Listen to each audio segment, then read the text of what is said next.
Welcome to the HR Empowerment Podcast, where we will uncover strategies and new insights from HR professionals who discuss up-to-date regulations, best practices, and the most pressing topics like diversity and equity, leadership, dealing with difficult situations, and much more that affect your bottom line and business. Thanks for joining us. Hey everybody, Wendy Sellers here, the HR lady. Welcome back to episode 2 of our 5-part series where we're discussing hiring as a team sport. And we are here with an expert, Donna Helfrey, the VP of Talent at Go1. Hey Donna, welcome back. Hi there, thank you.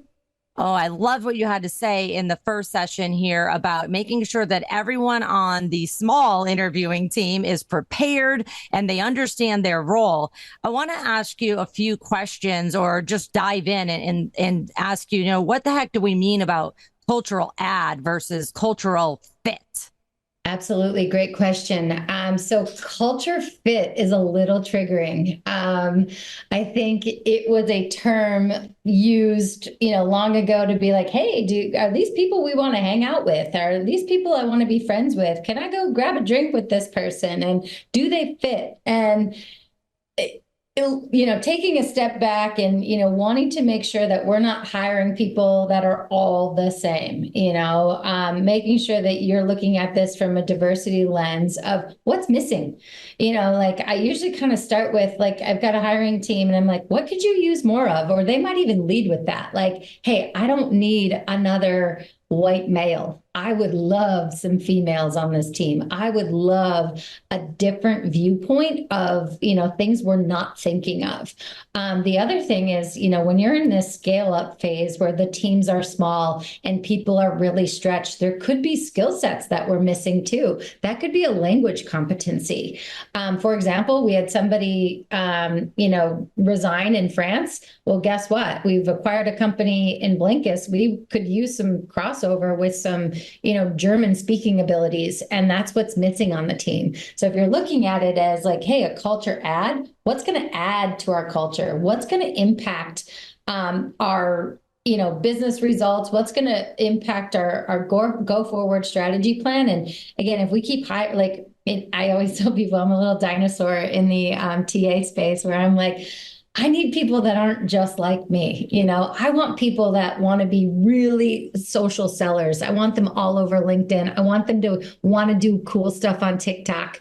That's not necessarily, I'm cool with LinkedIn. TikTok's not really my generation, but it is what the, Gen Zers are really looking at. And there's some super cool stuff. So again, it could mean a variety of things, but to me, it means let's not hire people just like ourselves. Let's figure out where the gaps are and fill those in. And we can get people with a growth mindset that might not have, all the boxes checked on paper, but guess what? They can get there.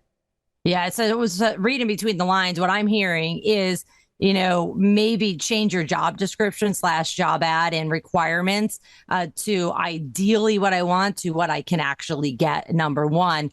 And then number two is really thinking outside the box of saying, maybe they don't have the competencies, but I can teach them. I want to make sure our listeners know that, it can be discriminatory and most likely is if you're just hiring just because somebody's male, somebody's female, somebody's, able-bodied, disabled. So really, really be careful about that. But think outside the box is what Donna's saying. Agree?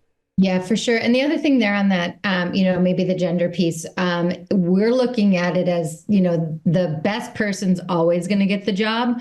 But on my, part of my role is to make sure they have options. They need to have a diverse slate of candidates to choose from. And right. I need to provide that. I can't say, oh, I couldn't find any females that do this job, and be like, well, here's some options for you to select from. Yeah, I love it. Now, JC has provided me some stats here, so I'm just going to take over his role real quick here and say, we're looking at some statistics from an article, and it says that 88% of employers believe that poor cultural fit may cause professionals to leave their organization. So culture is important. Yeah. I think too many people, managers or business owners don't understand what culture means or cultural fit. So I love the terminology cultural add. I think I'm going to start using that from now on, if you don't mind. I love it. I can say a couple more things on this culture fit too, because like specifically where I'm at right now, maybe they don't want to do some evening meetings. Like, for example, it's 4 p.m. where I live. I've got another meeting later tonight because we need everybody together, and they're in Australia. And I want to lead with that, because somebody maybe in the US or in an Eastern time zone is going to say, hey, that's probably not the culture for me.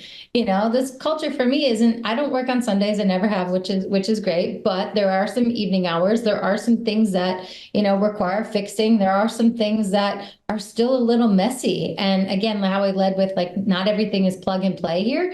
If somebody really wants a very buttoned up, structured environment that, they come in, do their job, and they're done at like 5 o'clock. This isn't for them. Somebody's like, hey, I want my sleeves rolled up. I want in the detail. I want to be in the weeds, and I want to solve, and I want to build. Then this is the place for them.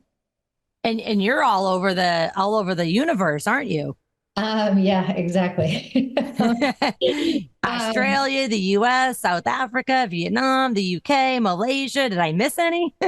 Europe. So I have the pleasure of kind of being smack dab in the middle, right? So I've got Europe in the morning, and I've got Australia and like APAC in the evening.